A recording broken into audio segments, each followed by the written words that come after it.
कितना अच्छा गाओ खाली फालतू गाना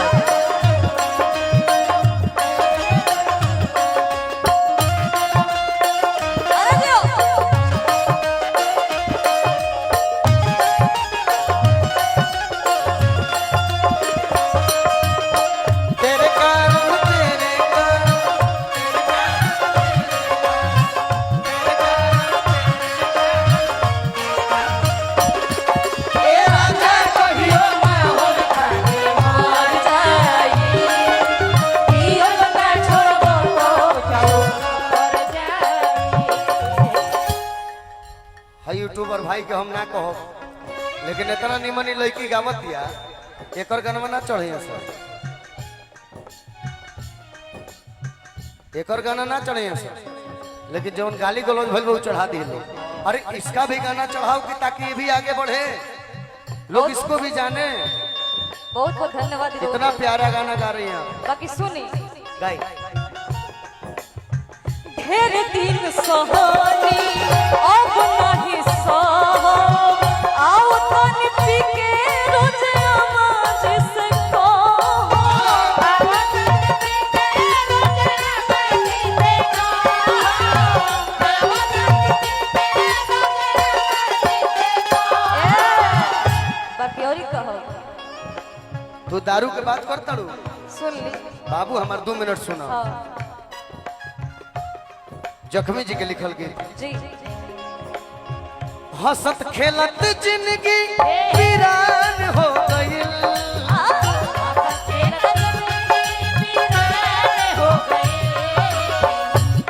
लइका सही नहीं के पिया बिया तारा ले हो गइल बा लेकिन ओकर प्रेम के होरी ले बा उ लइका कहता हंसत खेलत जिंदगी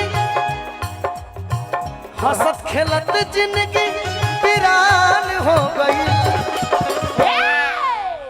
ये जख्मी के शब्द हमें वजन देखी है बिल्कुल कि जिंदगी साला दारू के दुकान हो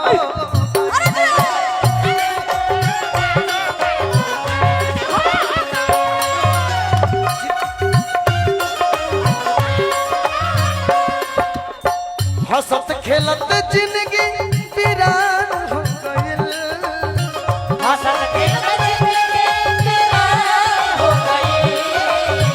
हंसत खेलत जिंदगी वीरान हो गई। अरे जिंदगी साला दारू के दुकान हो गई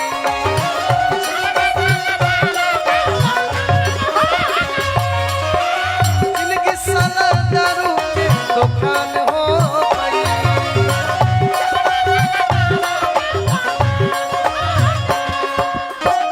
जख्मी भैया के हमारे संगतिया पुरस्कार दिल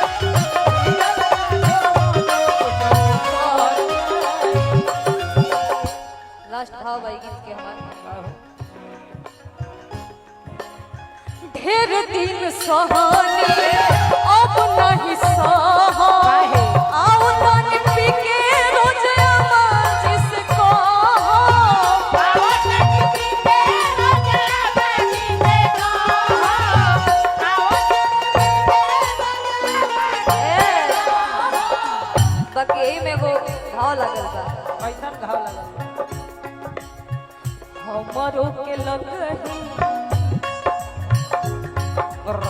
हमरो के लगही सुतालिए आमा बेटा रौर पी के रोज करे ले डरामा बेटा रौर पी के रोज करे ले डरामा हमरो के लगही सुतालिए आमा हमरो के लगही सुतालिए आमा बेटा रौर पी के रोज करे ले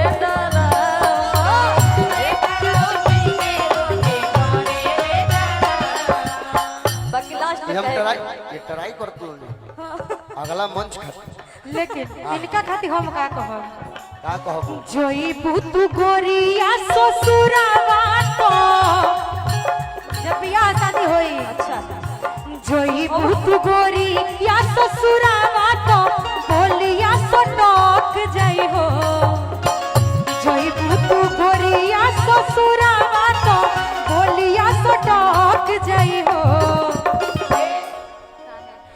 बाड़ा चंदन संगे मारो तारू माजा तो पतु की चटक जाई हो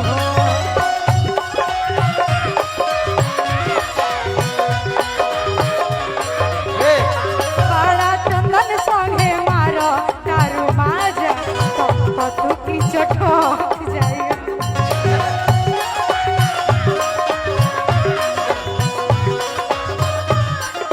यही से कह दिले कि लड़की के दुश्मन लड़की होला। बताओ हम कुछ कह नहीं, नहीं। कोई दुश्मन नहीं, आप मेरी इसको जवाब दो, कुछ तो लोगों की आप मेरी इसको जवाब दो। बिल्कुल लगा। गाइए गाइए बहुत गंदा जवाब दो। लो तो मैं सुनूंगी तो ईटा के पत्थर से जवाब दो। हम का गाई उतना आदत नहीं के, लेकिन इनकर खातिर का कहे।